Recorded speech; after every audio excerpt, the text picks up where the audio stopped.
સત્તા બધાને પચતી નથી, સત્તા ચૂપ પણ કરાવે છે, કારણ કે સત્તાનું અભિમાન અને સત્તાનો નશો બહુ ખતરનાક હોય છે. આવી જ સ્થિતિ મધ્યપ્રદેશના મંત્રી વિજય શાહે કરી. વિજય શાહ ભારતીય જનતા પાર્ટીમાંથી આવેલા નેતા છે અને તેઓ મધ્યપ્રદેશ સરકારમાં મંત્રીપદ સંભાળે છે. ટોળું જોઈ તે પ્રમાણભાન ભૂલ્યા અને તેમણે સર્જિકલ સ્ટ્રાઇક પછી સોફિયા કુરેશી, જેઓ લશ્કરી અમલદાર છે, તેમની વિશે જે શબ્દનો પ્રયોગ ન કરવો જોઈએ તેનો શબ્દનો પ્રયોગ કર્યો અને પછી મામલો પહોંચ્યો સુપ્રીમ કોર્ટ સુધી. અને સુપ્રીમ કોર્ટે વિજય શાહને કહ્યું કે આજે તમે માફી માગો છો, પણ આ તો મગરના આંસુ છે, તમને માફ ના કરી શકાય, તેની આ વાત છે. વૈષ્ણવજન તો તેને કહીએ જે પીડ પરાઈ જાનાને રે. નમસ્કાર, નવજીવન ન્યૂઝમાં તમારું સ્વાગત છે અને હું છું તમારો પ્રશાંત દયાળ. હું કાયમ કહું છું, જેમ સંપત્તિ બધાને પચતી નથી તેમ સત્તા પણ બધાને સદતી નથી, કારણ કે સત્તા અને સંપત્તિને પચાવવા માટે જઠર બહુ મોટું હોવું જોઈએ. પણ આ વિજય શાહ જે મધ્યપ્રદેશ સરકારમાં મંત્રીપદ સંભાળે છે, તેમનું જઠર ખૂબ નાનું હતું, એટલે તેમણે ગંદકીનો ઓડકાર કાઢ્યો. ઘટના એવી છે કે પહેલગામમાં આતંકી હુમલો થાય છે અને એના પછી ભારત સરકાર લશ્કરને કહે છે અમારી લીલી ઝંડી છે, અને ભારતીય સેના પછી સર્જિકલ સ્ટ્રાઇક કરે છે અને આતંકી ઠિકાનાઓને નેસ્ત નાબૂદ કરે છે. આ ઘટના પછી આખા દેશને પોરસાવવું બહુ સ્વાભાવિક હતું, પણ ભાજપના મધ્યપ્રદેશના મંત્રી પોરસાવા ગયા કંઈક અને પીરસાઈ ગયું કંઈક, એવો એમનો ઘાટ થયો. મધ્યપ્રદેશની અંદર કાર્યકરોને સંબોધતા તેમણે કહ્યું કે પાકિસ્તાનને આપણા સાહેબ નરેન્દ્ર મોદીએ કેવો પાઠ ભણાવ્યો તમે જોઈ લીધું, અને આતંકીઓને પાઠ ભણાવવા માટે તેમના જ સમાજની એક બહેનને તેમણે મોકલી હતી. આમ સોફિયા કુરેશીનું નહીં, ભારતીય લશ્કરનું અને આ દેશનું તેમણે અપમાન કર્યું હતું.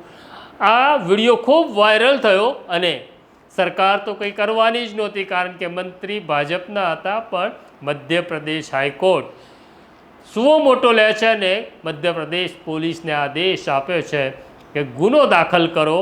આ મંત્રી જે ભાષામાં વાત કરે છે એ શોભાસ્પદ નથી.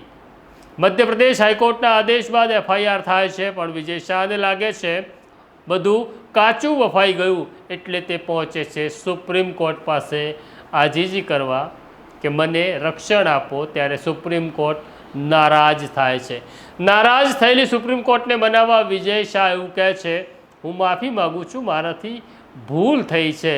ત્યારે સુપ્રીમ કોર્ટના જસ્ટિસે કહ્યું આ મગરના આંસુ છે, તમે બંધારણના સોગંદ લઈને મંત્રી થયા, પણ તમારી ભાષા જોઈને એવું લાગે છે કે તમે તમારી ગરિમા ચૂક્યા છો, તમારી માફી સ્વીકાર્ય નથી, તમને માફ કરી શકાય તેમ નથી, કારણ કે તમે એક મહિલા લશ્કરી અધિકારી સોફિયા કુરેશી વિશે નહીં, તમે ભારતની સેના વિશે ને ભારતના લોકો વિશે બોલ્યા છો, એટલે તમારે હવે જે સ્થિતિ નિર્માણ થાય તેનો સામનો કરવો જ પડશે.